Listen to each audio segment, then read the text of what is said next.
Good evening, everybody. My name is Mike. You're welcome over here at Narco Cop MMA.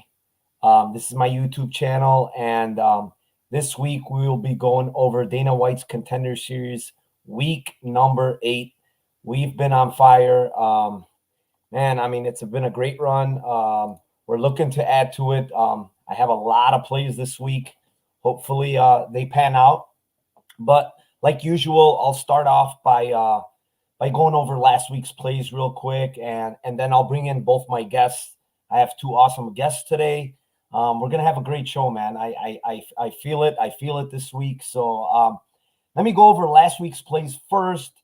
Last week, first fight of the night, it was Maria Silva against Catherine Peprocky. On this show, I had a really big bet on Maria Silva at 4.5 units at minus 155. I didn't expect her to do the grappling thing, but hey, she completely dominated the grappling thing. I thought it was going to be more of the striking thing and Peprocky doing the grappling, but instead it was Maria Silva doing the grappling. But I actually did see it on her Instagram. I did see her grappling on Instagram. She was a really good grappler from what I saw, and she utilized it, man, and she really dominated that fight. So that banked me 2.9 units. I also had the under 2.5 at plus 145 for 1 unit. That never even came close. So that bet was not good whatsoever. I also had a small stab of 0.25 on Peprocky wins round 3 at plus 2,800. And that was just based on solely being Silva. I hadn't have much tape on her going 3 rounds. I wasn't sure of her cardio. She's been out, for a couple of years, didn't have a fight. So that was kind of a small hedge at plus 2,800. I didn't mind taking that stab. That also didn't come through, obviously, as Silva dominated. Fight number 2, Slava Borishev against Chris Duncan. This was one fight that I did not take a side. I knew Borishev had the better striking. I just did not trust his chin. And the fact that Chris Duncan was really tough, durable dude. So what I did take is the under 2.5, which was at plus money in that fight, plus 105. I wish I went bigger. Obviously, hindsight, it's always easier to say, but I knew these two guys were going to stand and bang. That's what happened for the most part. And Slava's striking is just next level, really good striking, and eventually caught him with that beautiful shot to KO him cold. Fight number 3, Jake Hadley, Mitch Raposo. I actually did not have a bet on it. I think I did have an untracked bet on Raposo, really small. I was just kind of saying, you know what, this line is getting a little too wide. And you know what? He looked good in the first round, right? He got his takedowns. He controlled him. But the minute Hadley decided to use his grappling, he completely dominated and eventually subbed him, which was impressive. Fight number 4, Martin Boudet, Lorenzo Hood. This is the one that I should have went bigger on the under. I got it at minus 185, under 1.5 units. I had 1.85 units on it, so I won 1 unit. But man, this fight, I just knew wasn't going to last just because of Lorenzo Hood, man. It was basically a fade on Lorenzo Hood. Dude is a fraud. He almost got knocked out. Literally, he was going to tap out, it seemed like, from knees, the knee strikes to his thigh, man. And I've never seen anything like that. And he just sat in that position and he couldn't move. The other thing I did have was a small shot on Boudet by submission at for a 1/4 unit at plus 450. That didn't pan out because he just kept him on the cage and just battered him with the knees. So, yeah, we won slightly there. And then the last fight, this one, Christian Rodriguez, I said it on the show. I thought he had the better game overall, striking, grappling, everything. I said that on the show. The only thing that worried me was that weight cut. He missed. He didn't look good on the scales. And that's the only thing that scared me. But other than that, I knew this kid was a prospect. I saw that on his tape. He's ferocious coming forward, nonstop, and eventually just, broke Junior Cortez down. What I did have was a round 3 play on Rodriguez at plus 1,000. And you know what? I don't regret that play whatsoever. The way he was kept coming forward, and I think if he had like a couple of more minutes, he was going to stop Cortez. Cortez for his right was really tough, so he hung in there. But yeah, overall plus 2.2 units. I'll take it any day of the week. It was a good week again. And we're gonna just basically try to keep it rolling this week, man. Let me go over to chat real quick. Grateful dude. I hope it keeps on going. What's up, Daz? Thank you for coming along. Thank you for the shout out. The Lambo plays. Yes, sir. Thank you again, Daz. There he is. Uncle Wheezy's in the house. We're fired up. I'm fired up for this panel. Who we have here? Tim, man, my man, Tim. Thank you for joining us, Tim. You're always in here, brother. Thank you very much. Yes, Slava striking is a problem. First time here, came from Wheezy's. Thanks a lot, Jack Attack. Thank you. I hope you enjoy it. I'll give a big thank you to Wheezy for putting it out there. And the GOAT. Yes, we are going to introduce you guys to the GOAT today. Without further ado, let me bring in the man, the myth, the GOAT, Tajik Bey. What's up, buddy? Hey, Narco. Not much. You're far too kind. Thank you. It's a pleasure to be on your show. Great show. We have a great community. Uncle Weezy, great to see you. Team, Daz, everybody. So yeah, let's do it. Never done the Dana White Contender Series before. So it would be exciting to see how I actually do this week. So it's very intriguing for me. It's a little different. Yeah, it's a little different as far as doing the tape on these because you really got to dig deep for tape. Sometimes you're not going to find tape, obviously, but the finding of tape here is not easy for these Dana White Contender Series shows. A lot of these guys are regional fighters, some from Europe, so it's not easy to find tape. But when you do, you have a leg up sometimes when you find these tapes that no one else can find, and you bet these lines that you got a ton, and you see a lot of movement on the Dana White Contenders. So you can get a ton of value if you try to get in early. And even later on, come Sunday night, Monday, even like early today, you could still get a lot of value. So yeah, it's a little different. I'm glad to have you on. You are the GOAT, so we need the GOAT in our show, and I welcome you here anytime. Back to my next guest here, my buddy. He is a usual now. It is Liam, straight from his jiu-jitsu class, I believe. Killing folks, subbing folks. What's up, Liam?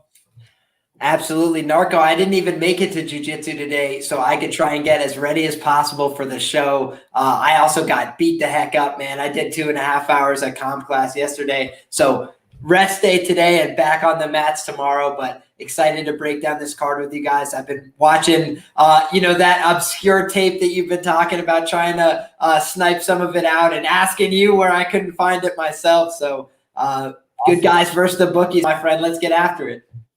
I want to say 33 people in here. That's the highest number ever. There's 33. I appreciate every one of you. Thank you very much for being here. Let me go quickly over. Headley won. Dan Hardy just put out an interesting breakdown of Vittori and Costa. I'm looking forward to that fight. Joey Bagels, first time here. Let's hear it. Thank you, Joey. I know you from Twitter. I think we follow each other. Thank you very much for being here, Joey. Joey, come for the picks. Stay for Tajik, West, and Narco. Thank you, brother. Thank you. Early line movement is crazy. I mean, if you haven't played Dana White's Contender Series, these lines are insane. They move by the hundreds. It's pretty crazy. Joey, do the Kolev fight first so I can get back to Monday Night Football. Sent here by Clint, first timer. I usually go in order, Joey. I'm sorry. It's just the way, the show is set up where I go from first all the way up. I don't really want to change it. I'm sorry. It's just the way it is. I want to keep it from bottom to top for the main event. So, the fight is the second one. We shouldn't be that long, but I understand if you have to leave, buddy. Are you guys ready? Let's start it off here. First fight of the night, James Barnes versus Pedro Falcao. We'll kick it off to the GOAT, Tajik. Go ahead, brother. Yes, I think it's a pretty straightforward matchup, right? We're looking at Pedro Falcao, and he's at 29 years of age. Very well-rounded, coming out of the Nova União camp. And I think what's interesting is that although he has a KO record, KOs most recently, he's a great submission fighter as well at that. And so for his opponent, I think for James Barnes, he's at the tail end of his career. He's at the age of 39, and just so if we go by narrative itself, it's very hard to pick James Barnes. It looks like what UFC is trying to do here is to promote and put a highlight reel, whether it's a knockout or a submission for Pedro Falcao. And so, but the odds at this point are way out of hand. It's not quite bettable at this point, and we have few options to choose from. I personally would not recommend it at the current odds. But I think Pedro Falcao wins this one easily. And I don't really know how it's going to end. I think Pedro would prefer to knock him out, but I think all the options are on the table, and he may very well submit him. What I will say is, currently, if you are on the Falco side and you want to bet him, the best place is probably DraftKings. They're minus 290. Bet online is minus 390, and he's minus 300 in most spots in the mid to upper 300. So if you're looking to back Falcao, make sure you get on that DraftKings line, because that's the lowest you're going to be able to get him. Moving on to Liam. Tell us what you have over here, Liam.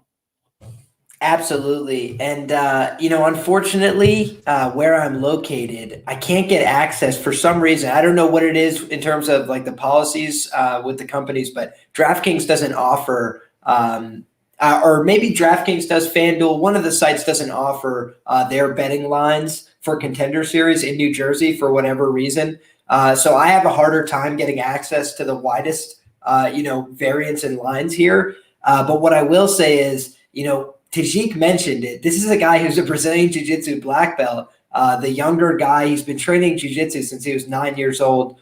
So he's got a lifetime in the sport already. And Falcao, he's got good wrestling as well. He's not one of these guys who's going to be stuck on the feet. He's got an excellent single leg. He can work his way up the body. I like, his ability to mix in, very solid clinch striking. Oftentimes he's able to set up front headlocks with the knee to the body, which is, a basic transition, but he uses it really effectively. And I think that ultimately his opponent's going to try and grapple him in the spot, and he's going to be able to out-grapple him. And so for that reason, I thought that the sub line at plus 900 was tempting. So I think I just put a quarter unit down on that. But, I feel like at plus 900, this is worth a shot. If it's going to be one party is going to primarily try to grapple, and the other guy is a minus 350 favorite, it's like, I don't know. It seems pretty obvious. And he's got the Brazilian Jiu-Jitsu credentials to back it up. He's submitted people in competition. If you go online, he's got absolutely ruthless, I forget what it was, submission of the week in XFC or whatever it was. Like, this guy's brutal. Yeah, and I think he had the triangle too. Like, he can kind of transition through positions. Like, he's dangerous from a lot of different holds. I think that it's very live for him to catch a club and sub as well. If he hurts this guy on the feet, which it's been shown he's susceptible to be hurt on the feet, why is he not going to finish on the ground? He might just do it. So plus 900, that seems like the obvious take to me. Yeah, I wouldn't mind throwing something small on the plus 900 just because of Falcao's BJJ credentials. I'll kick it off on the James Barnes side. Like Tajik mentioned, I mean, you have to sometimes question why UFC is bringing in a 39-year-old in the Dana White's Contender Series, right? That's a big red flag for me when I'm looking at this. But, I'll give Barnes some credentials. I mean, the guy's a BJJ black belt. He's really good on the ground himself, throwing up subs. I mean, multiple tape that I saw, like 3 or 4 fights. I mean, he's throwing up a lot of subs. He's fought in a Bellator. He has 5 fights in a Bellator. He's got decent wins, actually. He has a win over Albert Morales, who's a former UFC fighter, which is not bad at all. Not to say Morales is some stud, But again, he's a UFC fighter, former UFC fighter. He's decent. He's got to win there. But I will say, I'm not really happy with his striking. He, strikes with his head. Like his chin is like literally looking at the lights when he's striking. So his striking is not good whatsoever. But what he has shown on tape is some good body lock takedowns. I like how he gets that body lock and then transitions, moves that foot behind and then sweeps him down, which is nice on tape. But again, this guy, I'll be honest, I don't have a ton of tape on this guy, but I did watch some of his BJJ matches, and he's good. He's won a couple of medals in BJJ, nothing in the worlds or anything like that. But the guy is good down there. You can tell he's really good down there. And then moving on to the Falcao side, he's also a BJJ black belt himself. He's out of Novo Inoue, great camp in Brazil. Guy's only 29 compared to the 39-year-old. Well, he has that going for him. But he's also moving down from 145. He looked good on the scales. He's moving down to 135. He looked really good, actually. But he hasn't fought in a year. But one thing I'll tell you with this guy, he's relentless when it comes to takedowns. And his single legs are really, really nice, man. Those single leg takedowns, guys, he does them to precision. He uses them, and he takes guys down almost every single time I saw on tape. He gets that single leg. He knows how to get guys down. So that's really impressive. As far as his ground and pound, it's pretty good. Not overly crazy, but good, decent ground and pound. His striking is not bad on the feet either. I like his striking. It's decent. I wouldn't call it something special, but it's serviceable. I like it. But he's kind of low volume too. Like when it's on his feet, I see like he's kind of thinking what he's going to do instead of just throwing, which is not bad. I'm not going to say it's bad. But he's fought really, really low competition. I'm going to say that because you go back and look at his record. He hasn't fought of anyone of name. These local guys, 22-10 guy, 32-13 guy, but these are all regional guys that he's fought. His losses are not bad. That Joey Miola fight, I watched that one. Joey Miola basically grappled him for most of the fight. Stocky guy, good wrestler. That's what happened there. For me, I didn't take a side here. I think the line is a little too big. But what I did like, and my reasoning behind it is, I like fight goes to decision plus 175. You can get it at plus 185 now. And the reasoning is, I think Falcao is going to get this fight to the ground. He's the better grappler. He's going to get it down there. But when he's down there, I just don't think he's going to be able to sub Barnes. Barnes is really skilled down there himself. You go look at the props. It's the submission line is actually shorter for Barnes here. And there's probably a reason for that. I really think Barnes has a good BJJ game. I don't think he's going to sub Falcao, who's really skilled down there himself. So the only thing I would be worried about here is the ground and pound. I know Barnes has been knocked out before, but you go back and see, the head kick against Ryan Lilly was just nasty. Like almost anybody would get knocked out with that. You go back against AJ McKee. I mean, that's a high level guy, man. The ground and pound was just nasty and it was a complete mismatch against AJ McKee. So I'm not going to really fault him for those knockouts. So, everything else, it has kind of checked out. Like he got hit in the Joey Rico fight and, didn't really damage him at all. So, I don't see Falcao as like a huge hitter. That's the thing. That's why I really think, it's not bad to take a big plus money on this fight. So at going to decision. So yeah, my bet here is my only track bet is plus 175. You can get it, I guess, at plus 185 now on Bet Online. So that's not a bad side if you ask me. Hyper variance. We're giving football scores. All good. Okay. Tim, let's hold as one leg. Oh yeah, that I forgot to mention that. But you got to remember, like Betts hold, that's all he works on, right? Taking people down. He's always down there. So, yeah. The only thing I wanted to mention is that I remember just so distinctly in my head when everybody was telling me Andre Muniz could never submit Jacare and all this stuff. Look at his credentials. And I'm just trying to say, I know, but he's 10 years younger. It's like, I think that makes such a profound difference. When two people lock up like that. Maybe I'll be wrong this time, but I think more often than not, the guy who's younger, fresher on the day is going to be in a pretty good position, especially if they're at near skill parity, which I expect these guys, if not Falcao, to have a slight advantage. I expect it to be skill parity. Oh, he's definitely the more skilled fighter here. He's definitely the younger fighter. I agree with both those takes. I just haven't seen Barnes been put in any like tough submission positions. Like the guy's skilled down there, so he knows what he's doing. So, for me to based on what I see on tape, based what I see on his record, he's never been subbed. I see he's good down there. Is the probability high that this guy's going to get subbed? I don't think so. That's why the plus 900 is there too. But I see your point. I completely see your point. There could be a club in sub. So, Tajik, you got something to say, buddy? Yes, I wanted to say that for Pedro, actually, like if I'm thinking about it, it would actually be wise to not try to take him down, and if so, and if he did try to take him down, to try to ground and pound him, but let him back up, because why have him assume the full guard and then try to get submitted by it? Not to get even submitted, but give himself the best chance that he has against Falcao, right? Like, think about it. So, and Falcao has a lot of belief after two of his last three fights have ended in the KO TKO, and so for him, I think what he would try to do, especially that he has to impress, Dana, Sean, and the others, and Mick. And so what has to happen is that he has to deliver a flashy KO. And so, he would try to keep it standing, knowing well that, he cannot be taken down, and try not to give the opponent, any kind of chance of dragging him into a second and third. So you would try to go for a finish. And so I think it would be smart on his behalf if he just kept it standing, and try to knock him out. And so I think in that case, Falcao is, at least on the paper, is capable of doing that. And so if he has a decent IQ, which we probably believe he does, he may probably prefer to keep it standing and just knock him out. I completely agree with you. Like, if he's smart here, he should keep it standing. He's definitely the better striker. Again, the guy he loves to get those takedowns. He's relentless with them. So can he change his game?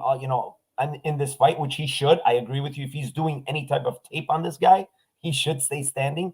So yeah, I agree with you, and that is definitely a good take. If he wants the least path of resistance, it's to stay standing with this guy. I agree with you. But yeah, let's move on. We broke that fight down pretty good. Fight number 2, Armen Petrossian going up against Kilian Kolev. We will kick this one off to Liam.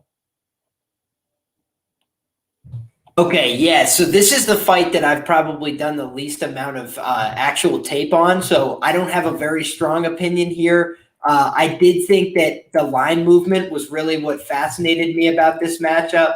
I'm going to best fight odds, so I don't speak out of turn here. But we had Kolev opening up minus 350 from what it appears here, and been slowly but surely being bet down to the point where the line has completely flipped, and now it's plus 110. And so I have a free bet with the folks over at BetMGM. That was the best available price on the market at plus 110.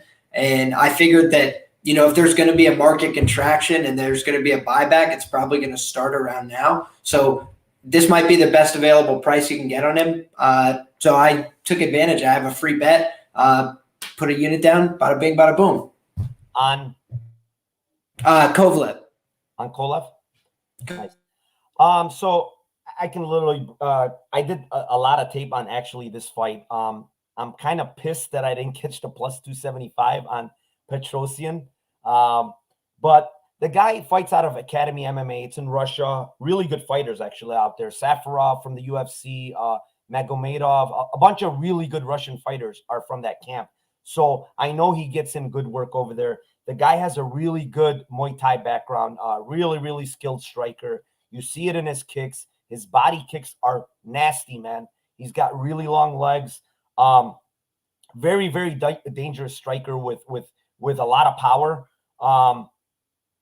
The one thing with him is he leaves himself open when he's striking. Like, he's not the best defensively, sound guy on his feet. So he gets hit himself.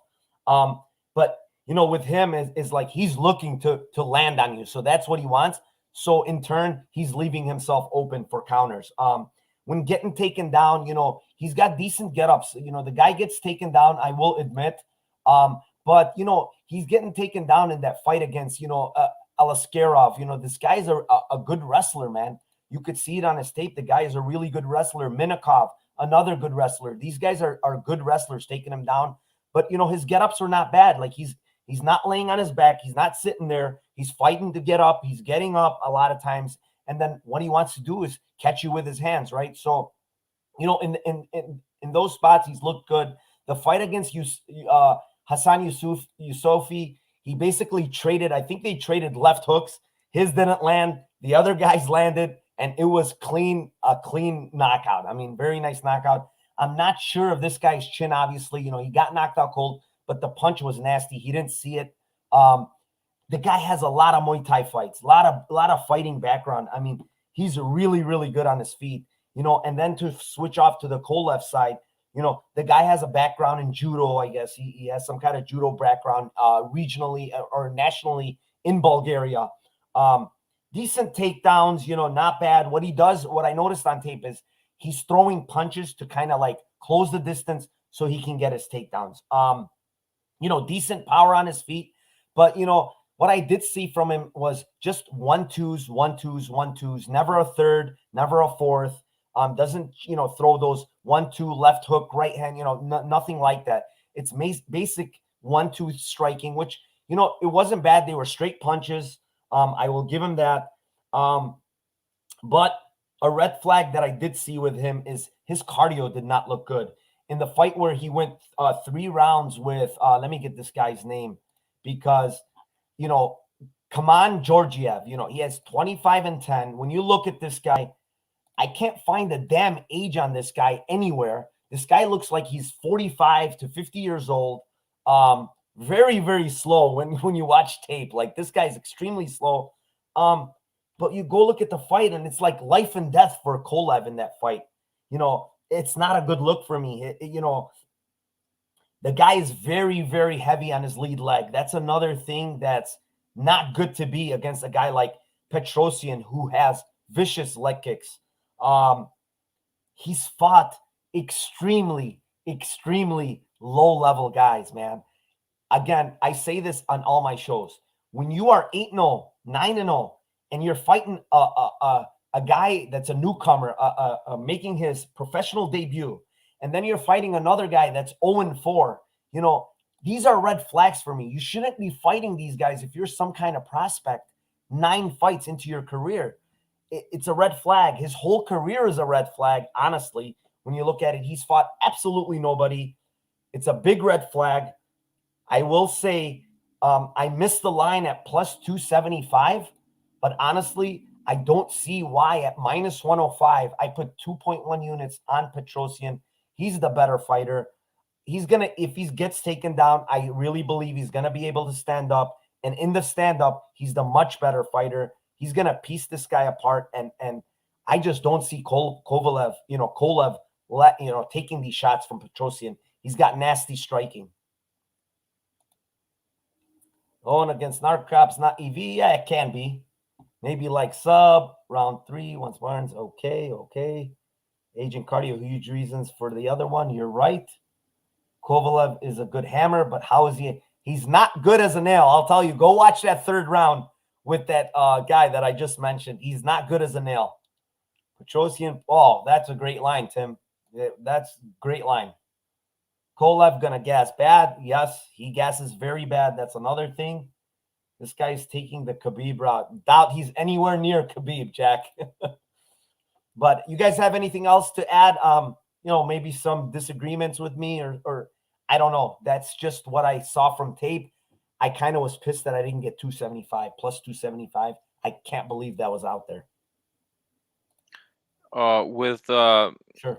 With Kolev, it's interesting because I said this previously, is that when I see the guys like Kolev or Jordan Wright, crashing cans, is one way of looking at it, and another way of looking at it is that they have a great management. They're giving them winnable fight, and they allow them to grow professionally and have the padded record. as bad as it sounds, it's it's a common practice in boxing as well. We just haven't seen there it's not I'm not gonna say anything wrong if I say that in a way there's a lot of claims, like let's say that Khabib had padded records, for instance, right? Like it's, you can see it, like it's all out there, right? And so for Kolev, I think it's the same way. I mean, you're looking at him; he's 10-0. He's coming after a win of an opponent with a 0-0 record, 0-2 record, and so on and so forth. But so what, right? He's gaining experience. He's growing. He's in his prime age right now. He's training his Muay Thai pretty actively for this training camp, as I noticed. And his ground game is pretty relentless. Yes, it's relentless against 0-0 and 0-0 opponents, but at the same time, what I notice is that he doesn't stop. He doesn't gas as much as I thought he will, given that he's a very muscular guy, and he just keeps going and keeps going. So when you talk about him, and you're looking into Armen Petrosian has never went to a decision, right? And so, we don't know his cardio in itself, how it's going to hold up against somebody with this much of a tenacity, as much as Kolev has to offer. In all fairness, having gone the distance, actually, I think is a good experience for somebody who is inexperienced as Kolev, because he knows what it takes to go full. Well, I think he finished actually him, didn't he? I think. Who are you mentioning? The fight that you were mentioning. No, he didn't finish him. It went to decision. Oh, it went to decision, right. And so, yeah, it's great. He's tired, great, and now he knows that he needs to work on his cardio, right? So that's the one. One way of looking at it is like, yeah, he got gassed, but this was, I think, it was in 2019, that fight, no? Yeah, it was 2 years ago, but he hasn't. 2019. Yeah, he would make leaps and bounds. He was making improvement. He would try to work on his cardio, especially now that he knows that it's vulnerability. Hence this argument of, hey, give the guy like this, a prospect, a chance, so that he can crash them, right? So that he would know his vulnerabilities, but keep his padded record. Like I said, again, there is nothing wrong with that. We all have our own ways to succeeding in life, and Kolev has chosen to be beating cans. And so Petrosian is not a bad fighter. He's a great fighter, but he's a very limited fighter, right? Kudos to him that he has a great stand-up game. Against Minakov, I think he showed that he gets up. What bothers me is that with Minakov, actually, Minakov got tired trying to take Petrossian down, and then, which is why he got KO'd, right? I don't think that Kolev is going to get gassed. I think he's just going to relentlessly trying to take him down and pound him out, and which is why I think he's going to take this one by. He's going to have to finish to earn the contract, and I think he's going to finish Petrosian by TKO, probably on the ground too. He's going to just smother him on the ground. All right. I mean, I'm not going to disagree with everything you're saying here. He definitely can take him down. I'm not going to say he can't take him down, but looking at the wrestling, the two Russian guys I mentioned, right? Minakov and Alaskarov. You watch the tape; they're better wrestlers than Kolev is. I mean, you for me, just watching the tape, I think they have a lot better wrestling mechanics, and I think they're even better on top. But what impressed me again is he, those guys gassed in the second round and he stopped both of them in a second. But you have to attribute the fact that, a lot of times he made them work a lot. He kept getting up. I mean, that's attributed to, Petrossian making them work and getting them tired and still having the gas himself to actually have the power to knock them out, right? So I don't think his tank is bad at all, Petrossian. I know he hasn't been 3 rounds, but again, he's been against those 2 grapplers. They were relentless with their takedowns against him. And, in the mid-second round, he still showed he had power to get him out of there. So, you might be right with Kolev. I don't know. I can't say that, his gas tank won't wane here. I'm just going off of what I see. I don't think the guy is very good, but it's very possible he takes him down and maybe wins this fight down there. If Petrossian is not able to get up. Good video. Thank you, Hania. She's always in the chat. She's awesome. Supposedly 6'2", but Petrossian was much taller during face-offs. That's another thing. He is taller. He's definitely the taller fighter here. Mushroom says Kovalev has a padded record. Petrossian all day. Hey, listen, the GOAT has spoken, so it's scaring me now. Joey, solid take. I like KK, but he's going to have a problem if he can't get an early takedown. I think Armin is chinny, but we'll see. Opener was definitely too high. I don't know if I would call him chinny, Joey. You know, the one fight, he got taken out. I mean, a lot of people would have got, you know, he didn't see the punch coming while he was throwing a left hook, and it landed square. So, you know, the punches that you don't see are the ones that knock you out. Petrossian weight at 201, seemed undersized at face-off. But he's always fought at 205 at light heavyweight, I believe, if I'm not mistaken, right? Kolev's coming up. Yeah, I mean, Kolev hasn't fought for 2 years, too. So we have to mention that. Frank Jadik, thanks for the Nate Landwehr. Yeah, that was a goat pick. I was completely wrong. I will say it here. I called Landwehr a fraud, but you know what? He looked great, man. He looked better than he's ever looked. And that's probably because of his camp change, too. Thank you, DFS. Thank you, Brady. Brady in the house.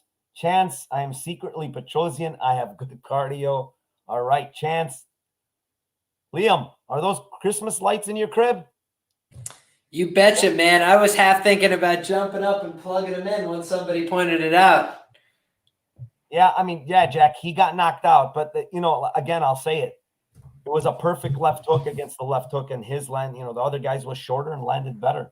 Lions vibes are immaculate. Good vibes, Liam. Me and my boy Tajik. Let's go, Kolev. There you go. Jack Attack is on your side, Tajik. All right. Let's move on. We freaking killed this fight. Next fight up. This is my main event, boys. It's Caio Barajo against Jesse Murray. I will kick this one off, boys. I have a really big bet on this. In a lot of ways, I have 5 units on Caio Barajo at -200. I got it at opener. That line is gone. I also have the under 2.5 at -130 for 2.6 units.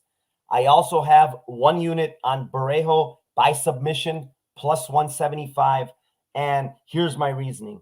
Barajo, 28 years old, fighting out of the camp called the Fighting Nerds in Brazil. Apparently, they are nerds when it comes to studying MMA. He's a really good high-level BJJ black belt. He's a brown belt, actually, in judo also. You know, very good striking. Really impressed with his striking against Jeffrey. Relentless takedowns when you see him on tape. You know, but the one thing that I like about this fighter is he's very smart. He's a cerebral fighter. He knows what his advantages are, his big advantages, and he takes advantage of them in his fights. He says this, he talks about it, and he comes through on tape with it. So, you know, with this fight against Jeffrey, is he the better submission grappler than Jeffrey? Of course he is. Is he the better grappler as far as wrestling? You know, probably not. Jeffrey has really, really good takedown defense. We've seen it over and over on his tape. He gets guys really tired when they go for takedowns against him relentlessly, like we saw Petrossian do it, right? In LFA, he did it, eventually tired him out and got him out of there in the second round. So this guy is very, very tough to take down. What did Caio do in that fight? He stood standing because he knew that Jeffrey was not very good standing, and he took advantage of it. Did he tire by the, you know, later half of the third round? Yes. Did he dominate that fight? Yes. He dominated the striking in that fight because that's where he knew he had an advantage. And when you listen to this guy, he says it over and over again. When I zig, when they zig, I zag. You know, he does opposite. When he knows you're not good, he does the opposite thing and takes advantage of that. You know, this guy trained for 7 years with Damien and Maya in his jiu-jitsu. This guy is really, really high level on the ground, guys. The one concern I will say I had on this guy was his cardio, right? In his tape, I seen it. He kind of gets tired, you know, because he's relentless with his takedowns and guys are, you know, actually making him work, right? Now, you know, this was at 185. Now he's fighting at 205, right? That was a concern for me also. But when you watch the actual weigh-ins, when you watch the actual face-offs, he looks just as big as Murray does. You know, he weighed in at 204. I believe Murray weighed in at 203.5. It says on Tapology he's 5'10", and Murray's 6'3". Go look at the face-offs. He's every bit as the same size as Murray is. So those things are completely off the board for me. Now I'm going to go on Murray's side. So this guy's a full-time consultant. He says it straight out in his interviews. I work 40 hours a week. I'm a full-time consultant. I'm not a full-time fighter. He fights out a strong style fight team, which is good. They got Mo Miller there. They got a bunch of other decent, good guys there.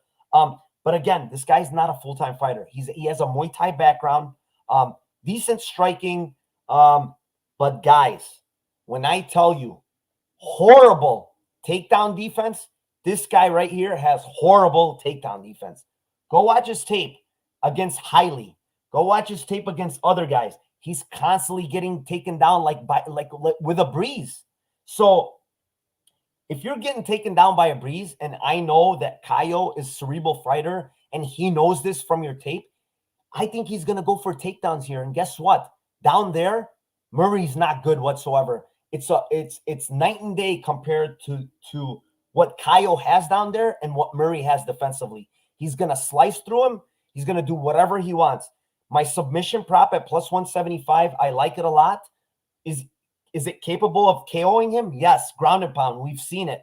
He's gotten KO'd twice or three times already.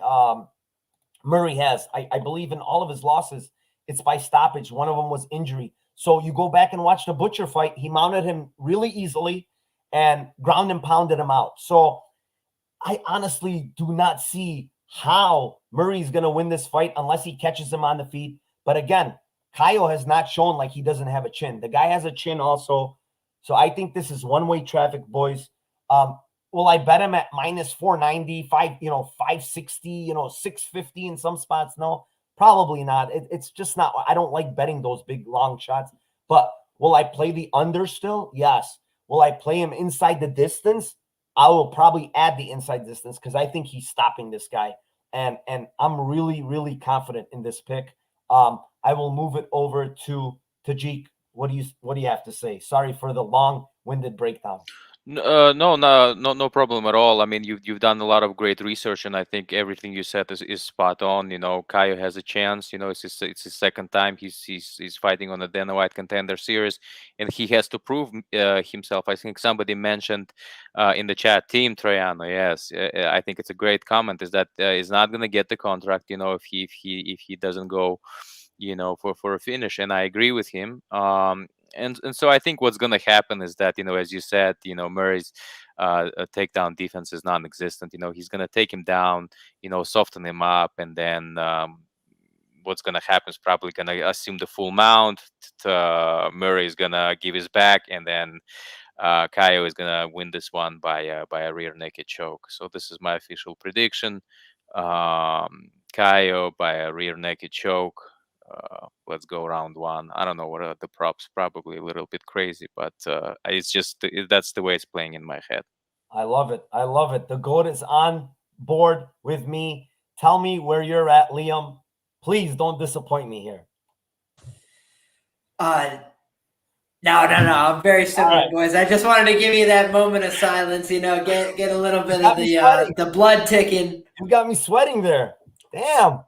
I will say I did target this just slightly different. And, for me, it was just an obvious value play, which was that, we've got one guy who's only lost one way. He had the injury, so that gets labeled a TKO. He's been finished twice with strikes. It's 2 TKOs.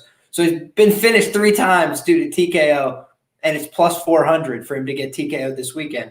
And it's against a minus 700 favorite. Huh? And this guy just battered Aaron Jeffrey, who's a much better striker, or at least, on par, can match him in some of those regards. Just battered him around, for the time that it was spent at distance, which wasn't much. But I thought that Barajo, he kind of reminds me of a Jackson Wink kind of striker, but of the good variety, single shot, high variance, doesn't throw a ton in combination, but throws pretty hard. Effective shots when he does throw and has good shot selection. But like you said, I think this is a fight where he gets it to the ground, and I think he can, expose him from there. I think he can get to the crucifix. I also want to say I'm rooting, obviously, for my man from Strong Style to have a good showing. I used to train there, my submission grappling. They have a very nice jiu-jitsu instructor over there as well. A lot of great people that train there. But yeah, I think that he's in for a tough one this weekend. I think it's a really, it was a matchup that's put together to showcase Kaio. I think that, he at least earned another opportunity with the UFC, even though maybe they weren't, gung ho about signing him. I think he's going to get the message here, which is go out and get the finish. And, oftentimes I think the UFC has a harder time promoting submission artists. So maybe he'll go for the path of least resistance, the path that's been shown before on his opponent, and take that TKO. So I split it 1 unit apiece on the inside the distance and the KO line, minus 110 and plus 400. And I'm not going to touch the money line where it's at now. But I do think that Kaio's probably going to win this fight running away. I do think, at a certain point, though, the money line value's got to tip back the other way. It is a light heavyweight fight. It is 4-ounce gloves. Somebody gets touched on the chin, it's all over. I just think he's probably going to get the fight to the ground more often than not. So, then we're dealing with a sub 15% puncher's chance type outcome. Yeah. My other thing is I want to mention this. Did you guys have a chance to watch that Tim Hiley fight? You sent me the link. I actually watched it. It was incredible. He to me, he lost that fight. I have no idea how he won that fight. They gave it to him. He definitely lost that fight in my eyes. I think he lost the first and the third rounds. Somehow they gave it to him. Whatever, fine. But the takedowns from this guy Tim Hiley were like no resistance whatsoever. He might have got probably 8 to 10 takedowns in this fight. It was just insane. But Hiley, I don't think he knew what he was doing on the ground. He was taking him down, but he didn't know what to do down there. This is going to be completely different. I think honestly, what you mentioned, Liam, is very true here. I think the UFC want this guy. They didn't give him a contract the first time. I think they want him in the UFC. They see potential in this guy. And they're literally giving him a layup. They're giving him a guy that has no ground game, a guy that has no takedown defense. It's just like telling him, hey, take this guy down and do what you have to do with him, and then we'll give you the contract. I don't know. Maybe I'm way off base. I just like this guy as a prospect, to be honest. I think he's a prospect. Not at 205. I think he's better suited for 185. But, this fight is at 205 because it's kind of like a short notice. And I'm pretty sure his opponent cannot make 185. I like Liam's MMA picks, but his choice in hockey team. Liam, you're rubbing mushroom the wrong way. Kaio Smart, we saw that already. Kaio inside the distance. I think I'm going to play that too, Chance. It will be a play for me. I think I'm going to add that too. I'm going to be really heavy on Kaio. If he doesn't come through for me, it's going to be a bad night. I'm on him by KO, TKO. Tim is under the 2.5. Minus 700 is going to be it. I wouldn't call it value because I would never call minus 700 value because I would not recommend anybody to play, these type of plays, minus 700, minus 800, because there's really, the value is gone at this point, right? The value was there earlier. The value, when we talk about value, we're trying to get a good number. 700 is no longer a good number, in my opinion. There he goes. Tim is thanking the GOAT. That was a long breakdown for me. I'm sorry, guys, but I just had to put it out there. I like this guy, Kaio, and had to break it down like I did. Fight number 4, we will move on. Valeska Machado going up against Piera Rodriguez. We will kick it off to the GOAT again. I looked at the odds first, and I thought for myself, Piera Rodriguez must be something special. And I looked, then I went to the topology. She did have this undefeated record of 6-0, and then I taped her. And then I was shocked. There was nothing that I have seen that would, in my mind, renders this price disparity. It's just amazing. And after actually taping Valeska, I made a very solid determinations that I don't see the difference between them two, like standing up. Just in general, I think it's a very, very close fight. Let me put it this way. Valeska actually has a very good counter striking game, and she mixes up, her jab and her leg kicks, calf kicks very, very well. So I don't see how Piera is gonna take her down. That's not her game. She feels uncomfortable. She prefers to standing it on the ground, and her chin is out there like a good old shooter boxer days, Vanderlei Silva style. I'm not like maybe people in the chat or you guys can help me. Like, what am I missing here? I'm new to Dana White Contender Series. I I I hope like I'm worthy to kind of like to understand what's going on here.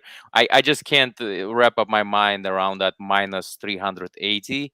I see Valeska Machado actually being a very a decent opponent to Piera, and I think Valeska can actually take this one. I don't see a finish here. She doesn't have that knockout power. You have to give it to Piera. She hits hard. She hits wide, and so she can perhaps put Valeska away. But I would be surprised. I don't think Valeska has ever been stopped, and she moves very, very well on the feet. And so she has a boxing background, her kickboxing background as well.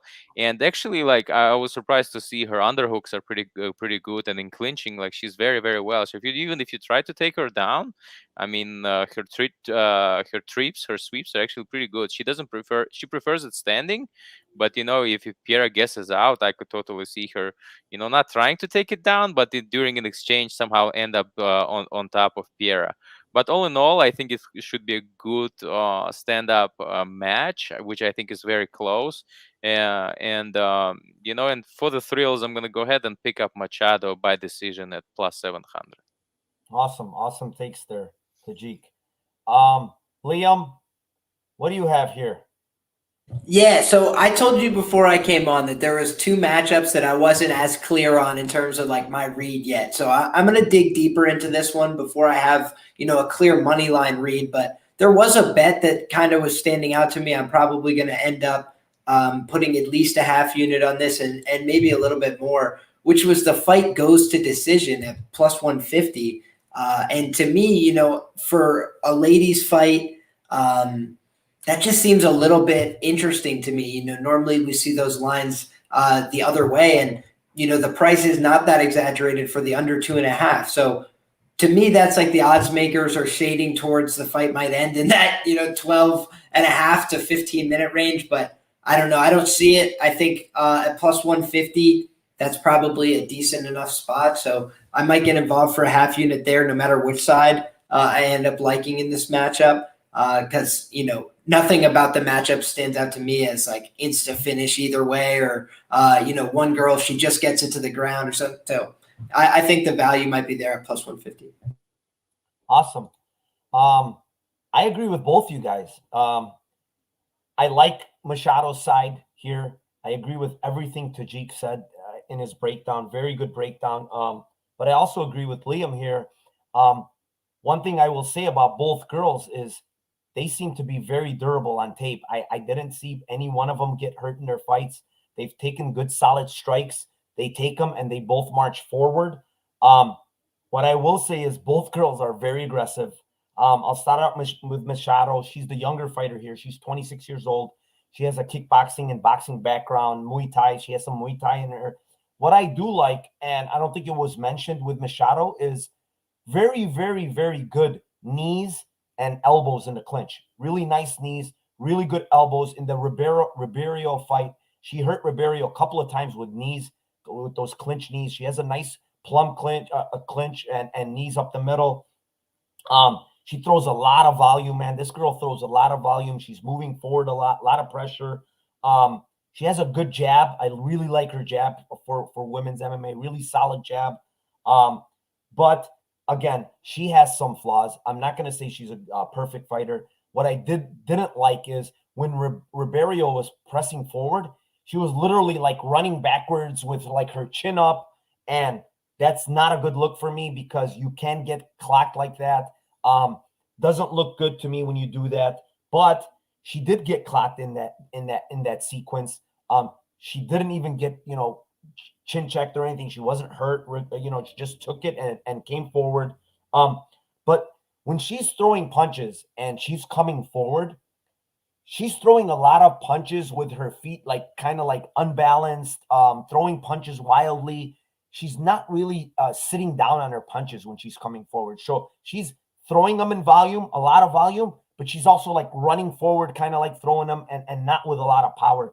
She's basically overwhelming a lot of these fighters that she's fighting with volume, with pressure, and basically they're succumbing to it, right? She's fought a really low level of competition. I got to say that. Really good takedown defense. I noticed that, like Tajik mentioned, underhooks right away, and every single time there was a takedown attempt by Ribeiro. Every time she dug underhooks, all the time, got out of it, really good. I don't know much of her ground game because you don't see it on tape because she doesn't really get taken down. But I doubt this fight is ever going to get to the ground because Rodriguez side, girl fights out of Black House MMA. She has good striking. I'm not going to call it, anything special like Tajik said. But one thing I noticed with her, and I don't know if Tajik caught this, when she's striking, her left hand is completely down to her waist. Every single time. She gets caught a lot in her last fight. But the girl that she was fighting was, she wanted to grapple mainly. And she also had a decent takedown defense. I'm going to give her that. She's got good takedown defense. Again, I don't think it's going to matter in this fight. I think this fight is going to stay standing for the most part. She's got good power in her punches. I'll give her that. She also has good clinch work. When she's in a clinch, she's using her knees. She's using her elbows against the cage. She's very, very aggressive, extremely aggressive girl going forward.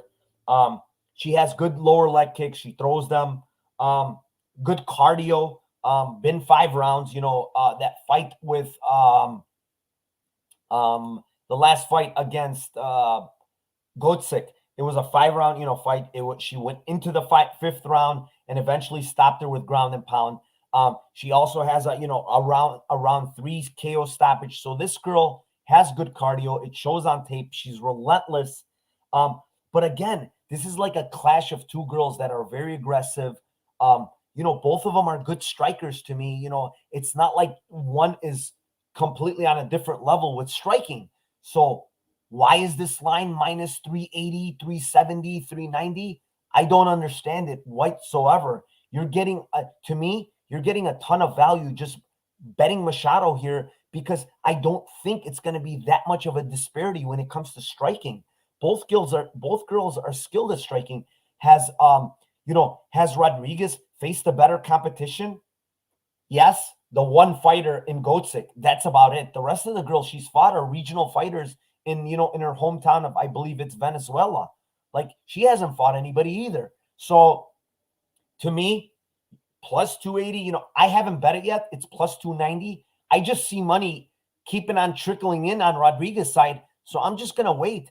I might be able to get, but come tomorrow, I might be able to get 300 and plus. Hopefully, the people that are making the odds are not listening to the show and this line continually goes up because I'm going to bet Rodriguez for sure in this spot. I'm just waiting to get a better line because it keeps on moving in my direction. Why would I force a bet at this point? Narco, I don't think it's gonna go to plus 300. To be honest with you, like if by the midday it doesn't move up to 300, I would kind of I would not bet on it actually going to plus 300 because that would be way wide. And if it turns, somebody is gonna to jump on it immediately. So I think chances are limited. I think 280 to 90 is actually pretty good. So yeah, it's hard to believe it goes to plus 300. I mean, honestly, if it's plus 200, I'm going to play her. I'm just trying to get the best line right now. And I'm willing to wait a little bit. You're probably right. Plus 290. It's probably not going to get wider, but you never know. Maybe, a bunch of people start parlaying Rodriguez based on her line and, we get some more value. Who knows? But I'll tell you this, I might be wrong. Maybe Rodriguez is some like insane prospect, but from tape, I didn't see something like extremely special with this girl or, like she has some, huge striking advantage against Machado because I don't think she does. And the only way I see this line to be lined up like this is that she had a huge striking advantage because both these girls don't go to the ground. So you're telling me this girl's minus 390 striking against Machado? I don't think so. And I agree. And again, like Liam said, fight goes to decision is not bad. I think both girls are super durable, super tough girls. Yeah, Machado may surprise some people. MMA Fight Club is with Tajik 1,000%. And Chance is saying that Piera's topology picture is what's scaring him. Yeah, might be true. Might be true. What do we have here? Jonathan Rodriguez last fight was against great opponent and finished her. Her boxing is great and her takedowns are good. She doesn't really use a lot of takedowns. The times that she got on top, I believe, were her opponent initiating the grappling and then she kind of like reversed or got on top. That was late, I believe, in the 5th round. But I wouldn't call her boxing great. I wouldn't call her boxing great. She has a lot of defensive flaws when it comes to her boxing. And one of them is leaving her hands down when she's striking. She leaves her hands down. She can get countered. I'm on an island on this one. I'm Piero. Her combo striking is a lot better than Machado. We shall see, Tim. We'll hedge like I did with Selecki. That might be good to do if you got in on a good line. Yeah, you should. I just had Piero with a sprinkle on Machado. Hopefully we didn't change your minds in the wrong way. We have 46 people in here. Oh, wow. Thank you to each and every one of you. It's climbing. It's 48. We might hit 50. Thank you very much. We're killing it. I will say one thing. Please hit the like. Please subscribe to my channel. I'm going to keep these things coming. The Lambo Plays is this Friday, 9 p.m. Central Standard Time. The GOAT is going to be in there again. I will have another 1 or 2 guests. I have one for sure that's probably going to be on. I don't want to mention it until it's 100% sure. But, yeah, it's a great show. Last week, Liam was on it. We gave a bunch of big winners, man. A bunch of them. Liam gave some. I gave a plus 1,000 that came through on the first fight. It was a great show, man. 2 weeks in a row. A lot of big long shot props that came through. So please join me on Friday at 9 p.m. Central Standard Time. With that being said, let's move on to the main event because I am talking way too much. Very excited with my guests. Very excited with all these people in chat. The main event, it's going to be a banger, boys. Solomon Renfro versus Johnny Parsons. I know Liam did some work on this one, so I will give him the floor. Oh boy, man! I actually had the pleasure of going through and watching all their tape that I could find today, and this was the matchup that I got started with. And I got every reason in the world to like Solomon Renfro, man. Number one, he trains locally. He's a Tiger Showman's guy. Those guys all train, 30 minutes from where I'm sitting right now, 40 minutes. And on top of that, he's from Cleveland, Ohio, another tie-in. I want to root for this guy. And I think he's very talented. And, everybody that spammed the opener at minus 105 and minus 110, I totally get it because, if you offer a pick 'em, you got the younger guy, you got the faster guy, maybe has a little bit more power even. It's arguable in that regard. So it's like, all right, there's a lot to like about him. But I also think that this guy, Johnny Parsons, is a little bit underlooked in the spot, man. I think that Johnny Parsons is a pretty good fighter. And I think that plus 260 is getting a little disrespectful on the money line. Plus 260, for those people that aren't aware, it's a 27.75, 27 3/4 out of 100 times is what they're saying he beats him. And man, I think that that's, pretty generous to this young man. Solomon Renfro, very skilled guy, has demonstrated a top game in his fights as well. Has the submission finish pretty quickly in one of his fights. Like, he's got a diverse set of skills, no doubt about it. But, he's kind of got a small frame a little bit for this division. Parsons is a little bit bigger, a little thicker. He's 30 years old, so he's not like long in the tooth, but he's a little bit more mature. And, this is the striking coach at Syndicate MMA, Muay Thai coach. And, the things that stood out to me, his leg kicks are absolutely unbelievable, devastating, kick people off their feet routinely. His Muay Thai sweeps are impressive. It's very rare to see MMA fighters knocking people off their feet with the sweeps so often. And, there were points in his career where I felt like he didn't take full advantage of knocking people off their feet. And in some of his more recent bouts, it's not against the highest level of opposition, but he's getting on top. He's staying on top. He's dropping hammers. And I think he can deliver power from the ground and pound. I think that he can deliver power from the feet. I think he can kick hard to the body and the head. He can blast the legs out from under you.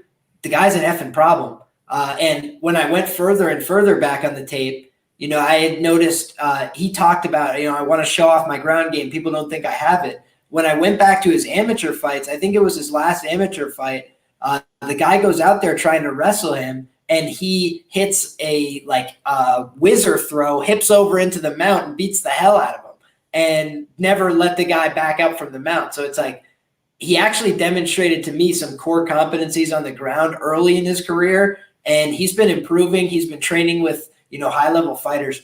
I think that the money line here is off. And from a value perspective, I got on two props here. Solomon Renfro, his only loss, ironically, is to another coach, Mike Malott. And this is a guy I was really impressed with. I bet on him on the Contender Series, not too long ago in that spot, because I was like, man, this is a big, impressive win. But it seems like the same kind of matchup to me, where Solomon Renfro, who's going to be coming forward, who's going to be advancing, who's going to be throwing a little bit wide, who's going to hang his chin just a little high in the air for my liking. And, as he starts to tire a little bit, if we could see 2 minutes and 30 seconds of the fight play out, it's very possible he gets blasted early. But the longer the fight starts to go, Solomon starts to carry his hands a little bit lower. He starts to advance a little bit more recklessly. And I think that Parsons' timing, he gets a couple reads for the first minute of a fight, and then he just starts lashing out with dangerous strikes in every position. And if Renfro is able to get on top of him, he's going to look like a hindsight big favorite. But I think that if Parsons is able to keep it competitive and keep it on the feet, sprawl and brawl, or end up on top, I think he might look like the hindsight favorite. And I think that the line is going to look a little insane. So I think that this is a little bit closer to a minus 175, a minus 150. But I think that the line where it currently sits is getting a little out of hand. So I'm going to end up on, a couple props on the Parsons side as well as the Parsons money line here. Great breakdown, Liam. I really like it. So with Renfro, he's a young guy. He's only 24 years old. I also believe he's a really good prospect. I think this guy will get into the UFC, whether it's after this fight or eventually. I think this guy's destined to get into the UFC. Guy has a really good Muay Thai base, very good boxing. You see it in his training, man. Really, he trains a lot of boxing, man. And he's really sharp on the feet. A ton of power. When I tell you a ton of power, this guy packs a lot of power when he's throwing punches. And the one thing I will tell you is this guy is devastating body puncher. He has insane body punches. He uses them in combination, which is really, really good to see from a young 24-year-old guy. So his striking is extremely good. I really like it, but he does get wild. He does get overconfident when he's striking, and he leaves himself open for those counters. So that is a flaw I see there. And it happened to show its face in that Mike Malott fight where he caught him with a straight right, dropped him, and sunk in the rear naked choke. Am I saying that's what's going to happen here? I don't know. But he is durable for the most part. He has taken a lot of punches in other fights that I've watched. The guy, when I tell you he's extremely powerful, go back and watch his fight against Lee Henry Lilly. He knocks the guy down with a jab. The guy was discombobulated with an absolute jab. And the guy he fought is a Muay Thai guy. He's a striker. He's eaten a lot of punches before. But you can see with that jab, he just dropped him and his eyes kind of rolled. And then he caught him with another right hand and completely put him out. This guy has a lot of power, has a lot of potential. But I will say his cardio is not great. Watch the Eugene Aubrey fight. Eugene Aubrey is a guy that kept coming forward, lots of pressure, took a lot of punches, but eventually started catching Renfro in that second and third round. He landed a lot of good strikes on Renfro. Renfro took him, did give some back, but that was a close fight. It was a split decision against a guy that's better known as a grappler, not a striker. Aubrey's a grappler. He's a wrestler. So, to see him tire, to see him dropping his hands more, you see that on tape from this guy. But the one thing I will say he will have in this fight is the hand speed and the athleticism. He's got both of them in his back pocket here. I definitely think he has both of those attributes that are much better than Parsons. And on the Parsons side, the guy's not old by any means. He's 30 years old. Like Liam mentioned, he's the syndicate MMA Muay Thai coach. So when you're a coach out there, you have high-level striking. This guy initially started in Thailand. He went to Thailand. This guy did his Muay Thai here, eventually went to Thailand. I heard one of his interviews a couple of weeks ago. So this guy went to Thailand to basically fight Muay Thai fights, right? So he went to Thailand, went to Tiger. What is it called out there? What's that? Jesus, I'm drawing a blank on it. But it's that Muay Thai, Tiger Muay Thai, I think it's called. Yeah, Tiger Muay Thai. Tiger Muay Thai in Thailand. It's known for all the best, Muay Thai strikers, right? So he went there to train there. And when he was there, they came up to him and said, "Hey, have you ever fought MMA before?" He said, "No, I never fought MMA before." He goes, "How about you take a professional MMA fight?" He's like, "Yeah, sure." 1 day's notice. He went to fight, and I guess he mentioned something about his opponent seeing him with cauliflower ears and stuff like that. And the opponent said, "I don't want to take this fight" on the same day. So then he mentioned that, he started training a little bit, and they said, "Hey, we got to fight for you for the main event, because the main event guy backed out. How about you fight Glenn Sparv in the main event in Thailand?" And he's like, "Yeah, sure, fine." This guy already had probably 7 or 8 fights. He's like, "Yeah, I'll take the main event." He fights Glenn Sparv, eventually gets stopped by a cut. He had a big cut and gets stopped. But it shows you this guy is willing to fight anytime, any day, anywhere. This guy didn't go to Thailand to fight MMA, but instead he got himself into MMA that way. That's how he said he started MMA. Eventually came back, and fought here. And you see this guy. The one thing I will tell you is his chin is insane. He's got a granite chin, extremely, extremely powerful, solid base. You see his legs; they're like tree trunks. Like Liam said, his leg strikes are insane. Really, really powerful leg strikes with both legs, left and right. He does it a lot in his fight. He throws a lot of leg kicks with a lot of power. I got to see that Cisneros fight that he lost by decision. And, it was a back and forth war, man. Back and forth, really close. Back and forth war. I think Cisneros stole it at the end of that third round. But you see some of those punches Cisneros landed on him, flush, and he took them, and he kept coming back. I mean, this guy's chin is insane. But he does have flaws. He does get caught when it's striking. He's not very fast when it comes to his striking. And his volume is not I feel like with him is you have to hit him to kind of get him pissed off so he can throw his volume, right? He's not a big volume guy. So, his cardio to me is not great either. Once he gets tired, he starts getting sloppy too, with his striking. But with full disclosure, and I'll say this right here, right now, I took Renfro at -110 for 2.2 units when the line opened up on DraftKings. Now, when I see this line, and I haven't bet it yet, but I'm waiting, I think I might get a better line because the line has been moving in Renfro's favor on DraftKings, and it's been moving hard in his favor.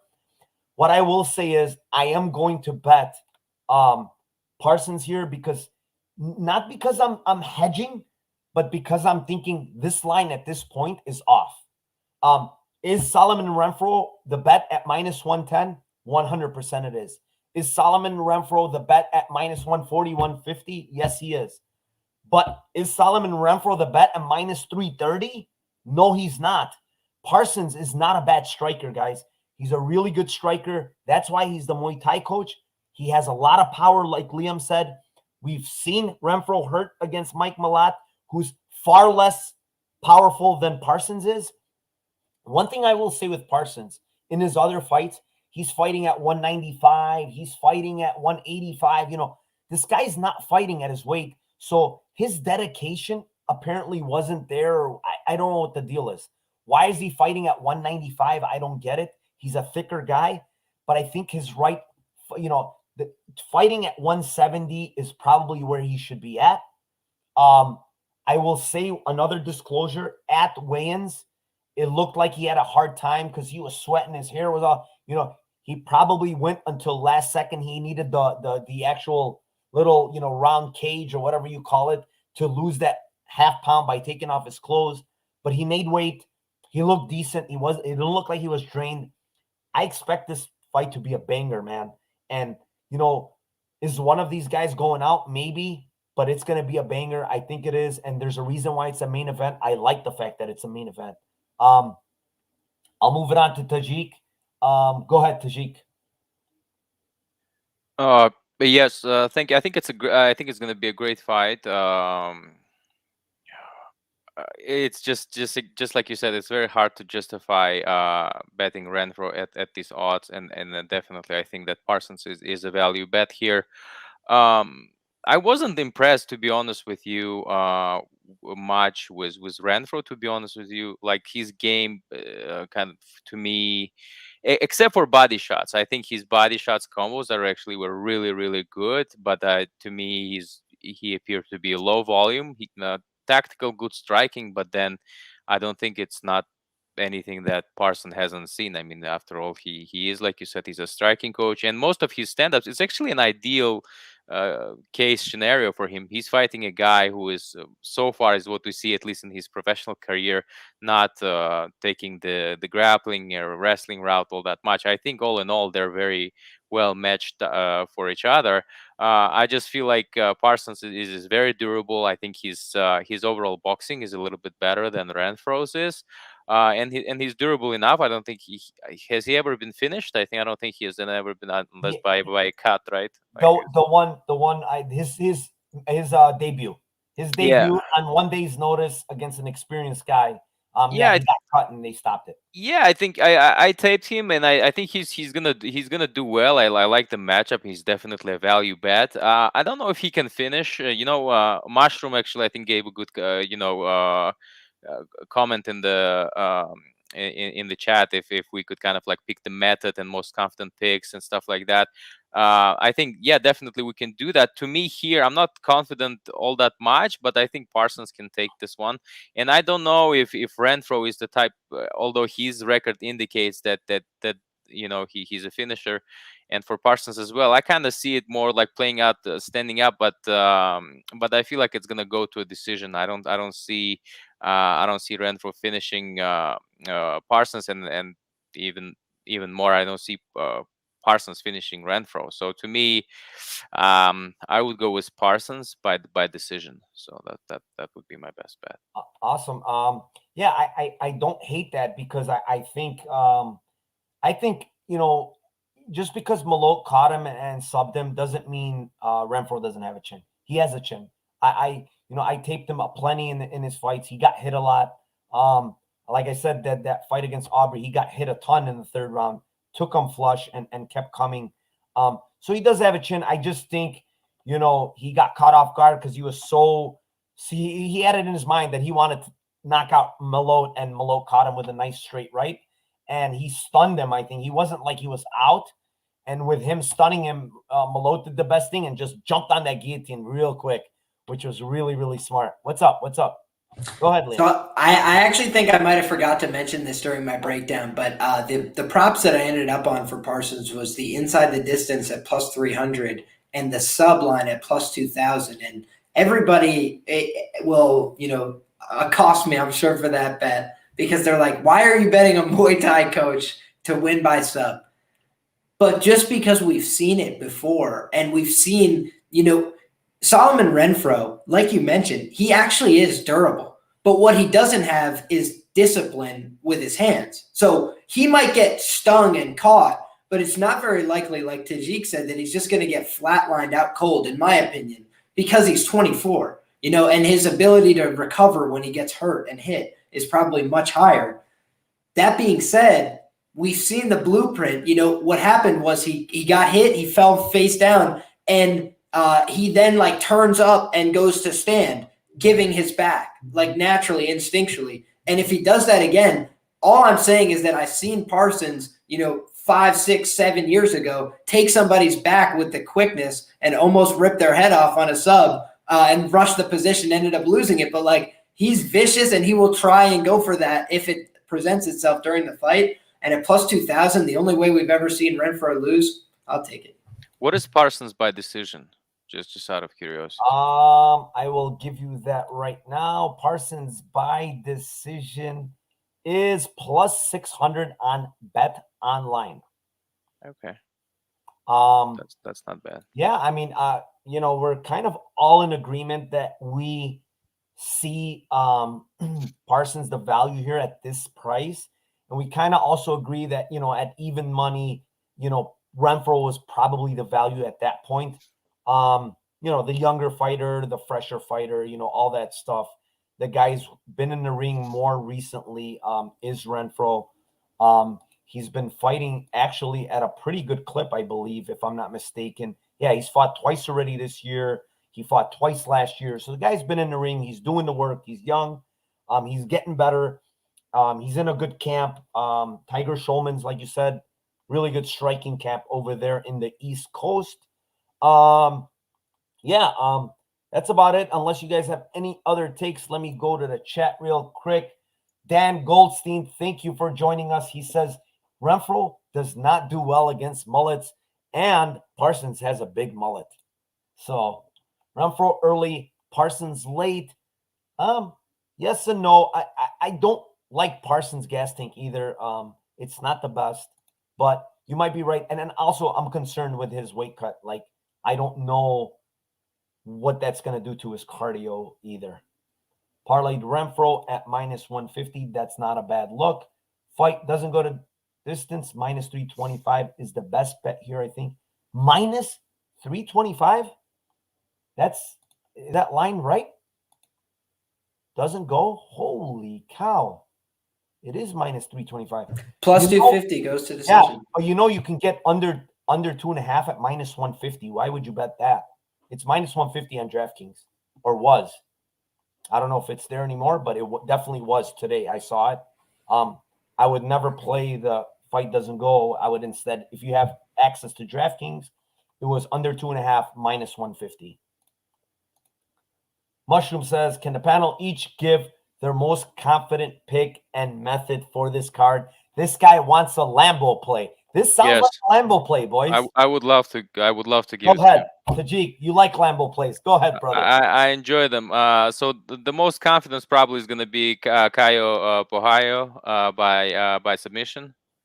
Kolev by TKO, and then those are the most confident ones. Wow. And then for the remaining ones, I'm also feeling pretty somewhat confident. But I think Falcao stops Barnes here by TKO, and then what do we got here? Valeska by decision, and then Johnny Parsons by decision.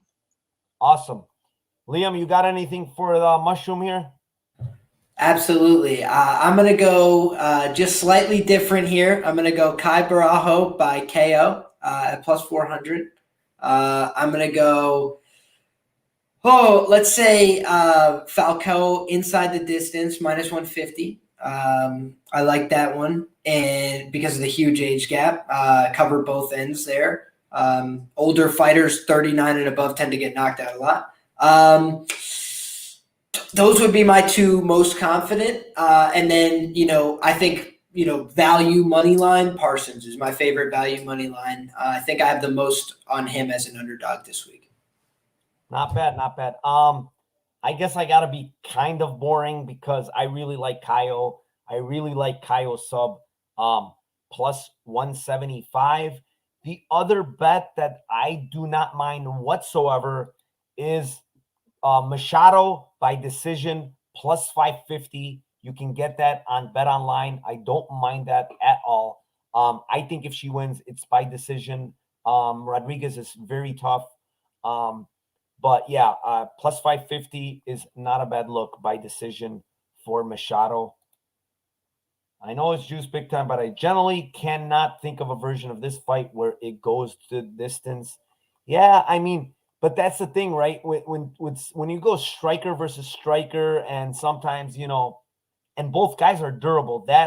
That's the only like concern for me is the fact that both guys have good chins. Both guys are durable, and that's what scares me for the under on this fight, or fight doesn't go. Parsons can put Renfro on the bottom. His striking from top is vicious. It is. But man, Renfro is very athletic, guys. Very, very athletic, very heavy hips. Not going to be easy to take that dude down when he's fresh, especially when he's fresh. Parsons looked like the non-felony slim, fast version of the combat wombat. Dan Goldstein. I got Renfro at minus 150. Jack says he is the Muay Thai coach. Yes, he is, sir.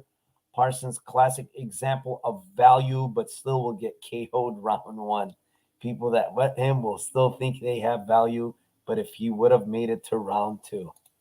Hey, you always got to look for value, and then when you get knocked out in one, you said, damn, I was so close to getting my value. But it didn't work out. It's a very sharp actually. It's a very sharp comment. I think it carries a lot of meaning. I really like it. Sure. Really good one. It happens. Dan says Parsons has a mean streak too. He tries to punch your face off, even if you're already in the flight mode. Yeah, I mean he does. They're both pretty mean guys when it comes to in the ring and striking. But yeah, we're just gonna scroll through these chats. Embrace Tajik. Thank you, Tajik. Truly the GOAT. A lot of people love Tajik. Thank you for all the Tajik love. Give that button a Conor McGregor versus Italian DJ style tap. Please listen to Dan Goldstein. Give that like and subscribe a tap, please. I don't know if it's going to be like Conor McGregor, but give it a tap. If it goes to decision, then Parsons won, in my opinion. Nah, I wouldn't necessarily say that, because the volume here, I'll discuss that. I think the volume is going to be on the Renfro side. It's not like he can't win a decision here because he can. All right. Thanks a lot, Tim. Thank you. Titans win. Special mention again to the GOAT anti-hero. Everybody shouting out Tajik. He's the man. Yeah, Tajik is very confident in Kolev. He's saying by KO too, boys. Sheesh. Yeah. This is not live though, right? We're not recording this, No. right? Well, this is just record. No one sees this live. Don't worry, Tajik. Because in the last time where I was on Liam spot, and if you check out the Liam spot, I was hoping he was not going to record Landwehr because I picked him, and he was like, "No, we are recording." But but yeah, that's how you get caught. But it's okay. It's fine. Let's go Kolev by TKO. There you go. The bold take, right? That's the bold take. Renfro has a nice sub. Also, Parsons via third triangle. Philip is in the house. It's not as bold as my head, but it is pretty bold. Yes, I agree. Yeah, there we go. There you go. Hi, Joe. Thanks, fellas. Philip, thank you, everybody. And that's the last of them. Appreciate the knowledge, fellas. Thank you, Jack. With that being said, thank you to everybody in chat. Like I usually say, without you guys, this pod would not be here. So I also want to thank my two guests. Liam has been always on these pods. I want to thank him greatly because he always comes through. Thank you very much, Liam. Anytime you want me and I have the time, I will be on for you. No problem. Also, Tajik, thank you very, very much. You are the GOAT. Everybody loves you. I would love to have you anytime you feel you have the time to tape this, or, like I said, you're going to be on for the Lambeau plays. That's our bread and butter. We love those long shots because I love them too. But with that being said, the floor, I'm going to give it to Tajik. Tell them where they can find you. Tell them what you got going on and whatever else you want to tell them. Go ahead, Tajik. Yeah, no, thank you very much for having me on the show. It's a great show. We've connected right away, with you, with Liam. It's not the first pod we're doing together, and, the energy is there, the chemistry is there. I appreciate both of you guys. You're a great host of your show, and the content, all the research that you should put. That's what every person in this chat should appreciate, how much research you guys put into doing this. And so for everybody in the chat, I also want to say thank you guys. Very active discussions. This is a lot of interesting topics raised, good humor, familiar faces, some new faces coming in from from across the social media. Thank you all for joining it. You can find me on Twitter. I'm available at Tajik Bay, and as I always say, there's no unfollow button if you decide to follow me. Yes, please, guys, follow this guy. He's awesome. He's funny. He's you name it. He's great. He's great for the MMA community. This guy, I will tell you one thing about him. He is the number. Not only is he on here, he's the number one supporter of this community, because every time I was in some of these other people's pods, he's always, sending that extra money to help these guys and stuff. And that is great of him. He's an awesome guy. He helps out. He's in the chat. He's, on video now, giving you the breakdowns. Awesome guy. Thank you, Tajik. Thank you very much for everything you do for this community. And with that being said, I'm going to kick it off to another guy that does a ton for this community. Liam, tell them where they can find you. Tell them all those stuff you got going on, because I've lost track. Go ahead. The floor is yours, buddy. Absolutely. So, guys, if you're interested in my opinions on these fights, once I've done the full tape on some of the ones that I didn't have in full prepared for today, I tried to rush it all in, but I also don't want to come to you with, this is my take, when I didn't really think about it too hard. So I gave you the ones that I'm strong on. I'm going to have more well-developed opinions on all these fights by tomorrow when I go live with Gordo. We always go just about an hour before Contender Series gets started. So if you're looking to gear up and talk some action before we get started, me and Gordo are going to be doing that. Excited to do that on my channel tomorrow. You can find all my stuff at Liam Picks Fights on Twitter, Instagram, and YouTube. And then you can find me writing for Roto Grinders. I took off last week. What an uninspiring main event. But I'm coming back with a vengeance this week because we at least have an interesting main event to talk about. And my premium picks can be found on scoresandodds.com. So thank you guys all so much. If you're looking just to find out what my opinions are, you could always just find my opinions for free on my YouTube channel as well. But I know a lot of people are pressed for time.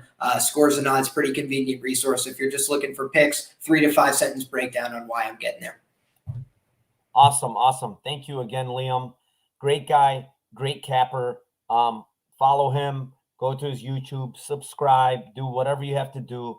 For me, you can follow me on Twitter at NarcoCop. My Bet MMA Tips is on there. It's free. You guys can watch me in real time, put my plays in. When I'm getting in on this value early, you guys got it there. This is my YouTube channel. Please subscribe to it. I will be back on Friday with the Lambo Plays podcast. It's episode number 3. My man Tajik here, he's going to be in that podcast. This guy is going to give you home runs. I'm almost sure of it. This guy is the man with props. So 2 weeks in a row, 2 huge weeks in a row for the pod. We've hit numerous big long shot props. We'll be back again on Friday, 9 p.m. Central Standard Time. Last week, I didn't have a drink in hand. This week, with Tajik there, I have to have a drink in hand. And again, I said 1 or 2 other guests this week, so it might be a panel of 3 or 4. We're going to have a ton of fun.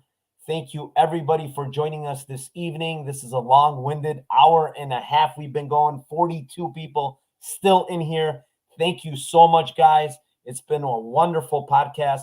Thank you to both my guests, and have a great night. Good luck tomorrow. Let's cash these bets.